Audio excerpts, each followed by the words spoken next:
내용이 많아서 쭉 제가 읽는 식으로 해서 하겠습니다.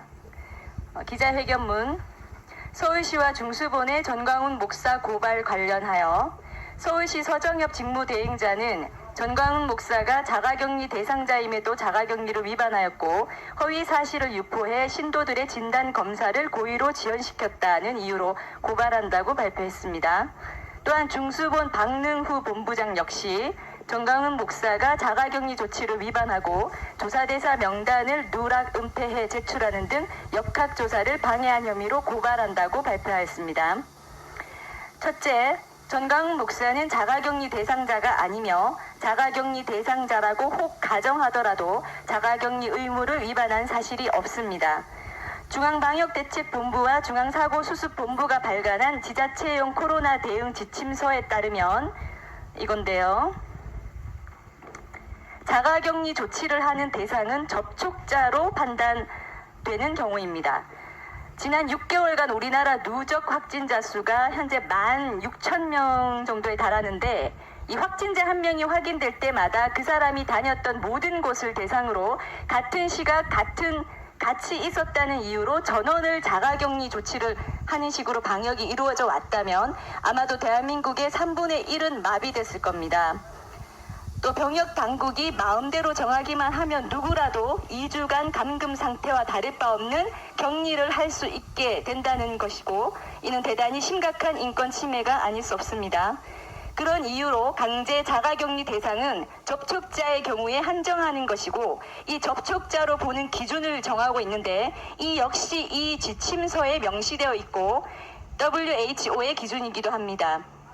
이에 따르면 접촉자란 확진 환자와 1m 이내에서 15분 이상 대면 접촉한 자, 2. 확진 환자와 직접적인 신체 접촉을 한 자, 3. 마스크 등 보호구를 하지 않고 확진 환자를 돌본 자 등입니다. 구체적인 사례에서 접촉자에 해당하는지 여부를 판단함에 있어서도 이것이 기준이 되어야 할 것입니다. 따라서 서정엽 직무대행자 및 박능후 본부장은 전광훈 목사를 강제 자가격리의 대상으로 판단한 근거와 기보관 중인 증거를 밝혀주시기 바랍니다. 방역당국이 기준과 조사 결과와 근거도 없이 마음대로 자가격리 대상자라고 통보만 하면 자가격리 대상이 되는 것이 아님을 분명히 밝힙니다. 또한 전광훈 목사가 자가격리 대상자라고 굳이 가정하더라도 자가격리 의무를 위반했는지 여부는 당사자가 자가격리 대상임을 당국으로부터 통보를 받아 인지하고 있을 때부터 이행 의무가 있는 바 전광훈 목사는 그간 어떠한 통보도 받은 사실이 없으며 8월 15일 광화문 집회에서 연설을 마친 후 사택으로 귀가하여 쉬던 중 대략 18시경에 격리 통지서를 전달받았으며 통지서에 서명을 하였습니다. 그 이후로는 자가격리를 어긴 사실이 없이 자택에 머물고 있음을 밝힙니다.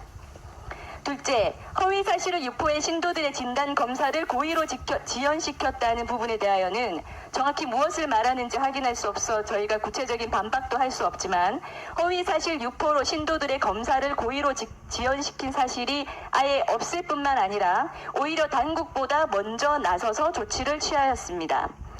교회는 첫 확진자가 확인되자마자 당국이 시설 폐쇄 조치를 공식적으로 하기도 전에 먼저 자체적으로 교회 폐쇄 및 2주간 예배 없음, 출입을 금한다는 안내문을 부착하고 일반 성도들의 출입을 금지하였습니다. 또한 교회에서는 현재 교회의 신도가 아니거나 교회 방문한 지 오래된 사람 등을 가리지 않고 교회 내에 10수년간 누적된 개인 휴대전화 번호 모두에게 문자를 총 5차례 이상 보내서 보건소 안내에 적극 협조할 것과 광화문 집회는 물론이고 어떠한 집회도 나가지 말아달라는 당부를 하였습니다. 셋째, 조사 대상 명단을 누락 은폐하여 제출하는 등 역학조사를 방해하였다는 부분과 관련하여 사실은 그 반대입니다. 교회는 첫 확진자 확인 후 당국의 명단 요구에 바로 응하여 명단을 제출하였습니다. 당국이 공문으로 요청한 명단은 2가지였습니다.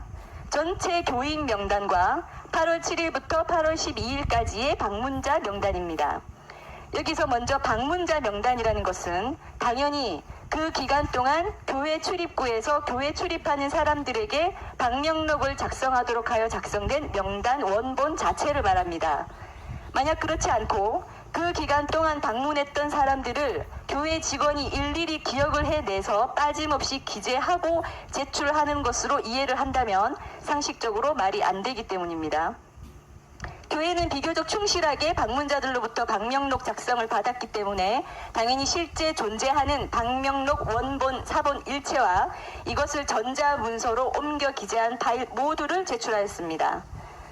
그런데 출입구에 출입카드를 찍지 않고는 들어오지 못하게 하는 장비가 설치되어 있지 않은 이상 통상 교회는 그 특성상 이런 차단 설비를 하지 않습니다.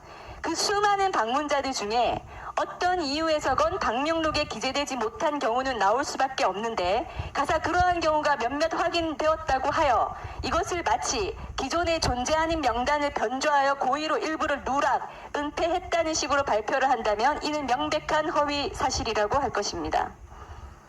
또한 교회는 전체 교인들 명단을 제출하는 과정에서 바이러스 방역을 위해서라면 사실 현재 교회에 정상적으로 나오는 교인들의 명단이 진짜 교인 명단이고 이것이 방역에 도움이 되는 명단인데 교회가 급히 서둘러서 제공하느라고 약 15년 전부터 현재까지 신도로 연락처가 기재된 적이 있는 사람들의 누적된 전체 명단을 모두 당국에 제출하는 실수를 하였고 그 결과 교회에 나오지 않은 지 수년이 된 사람들까지 당국으로부터 검사와 자가격리를 하라는 문자를 받게 됨으로써 교회도 당국도 수많은 항의를 받게 되는 등 비효율적이고 곤란한 상황에 이르게 되었습니다.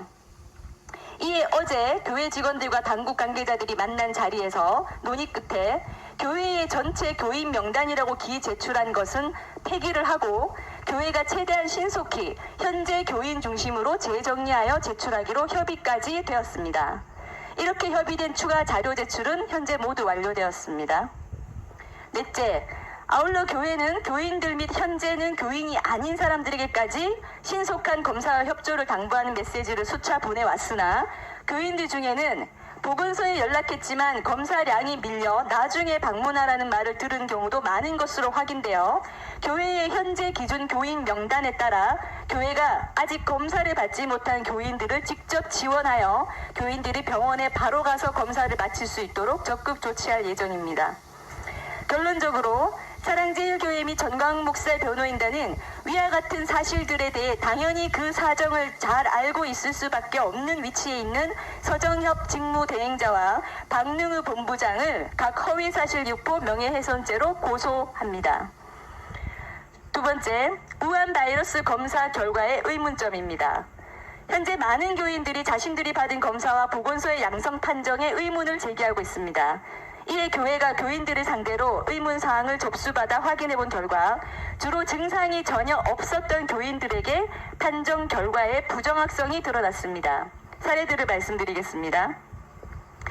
증상이 없는데도 검사를 무조건 받아야 한다고 해서 보건소에 가서 받았는데 처음에는 음성이라고 문자가 왔다가 다음날 전화가 와서 문자를 잘못 보냈다며 양성이라고 말한 경우, 증상이 없는데 검사를 받아야 한다고 해서 검사를 받고 음성이라고 했는데 다시 말을 바꾸어 양성 판정이라고 해서 항의를 하니 재검을 받으라고 하여 받아보니 다시 음성으로 돌아간 경우, 증상이 없는데 무조건 검사를 받으라고 하여 보건소에서 검사 받고 양성 판정을 받은 후 결과가 납득이 되지 않아 일반 병원에 다시 가서 받으니 음성이라고 판정된 경우, 증상이 전혀 없고 확진자와 접촉했다는 사실 확인도 없어서 안내대로 자가격리 중인데도 계속해서 검사를 받으라고 강요하고 검사를 받지 않으면 고발 조치한다고 강요한 경우, 처음에는 8월 7일부터 8월 13일 사이에 교회 방문자만 해당이 된다는 안내를 받았는데 갑자기 7월 1일 것부터 다 조사한다고 말한 경우, 이것들이 각각 수건씩 확인이 되었습니다. 검사를 받은 모든 교인들을 상대로 전수조사를 저희가 더 진행할 예정이며 양성 판정을 받은 교인들이 누구인지 또 이들이 양성 판정을 받게 된 바이러스 수치와 정확한 검사 결과 분석표를 저희 교회에서 정보 공개 청구를 할 예정입니다. 아니면 당사자들이 직접 받아서 확인할 예정입니다. 세 번째, 우한 바이러스 양성 확진자 숫자의 고무줄식 조정 가능성에 대해서 말씀드리겠습니다.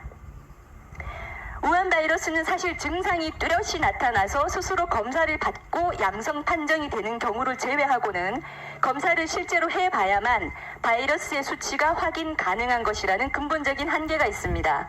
이 말은 1000명을 무조건 검사받게 할 경우 확인되는 양성 확진자 숫자와 100명만 검사를 한 후 확인되는 양성 확진자 숫자는 당연히 전자가 많고 후자가 적다는 것입니다. 언론에 보도되었던 실제 사례를 보겠습니다. 대단히 중요한 사실에 관한 것입니다. 4월 15일 지난 총선 직전인 3월 31일과 4월 2일에 각각 뮤지컬 오페라의 유령에 출연한 배우 2명이 양성 판정을 받았는데 당시 확진자 중 1명은 증상이 이미 나타난 후에도 무려 2주 동안 공연에 참여했고 그 기간 동안 누적 관람객이 8,600명에 달했습니다. 잘 아시는 바와 같이 공연장은 공연의 특성상 철저히 밀폐된 공간에서 좌석도 다 붙어있는 상태에서 3시간 이상 한 공간에 있게 되는 소위 고위험군 시설입니다. 그런데도 당시 서울시는 배우 2명과 밀착 접촉이 있었다고 확인된 동료들 등을 위주로 고작 181명만 검사했고 확진자와 접촉한 것으로 검사받은 사람들 90명 중 단 1명만 양성이고 나머지는 모두 음성 판정되었습니다.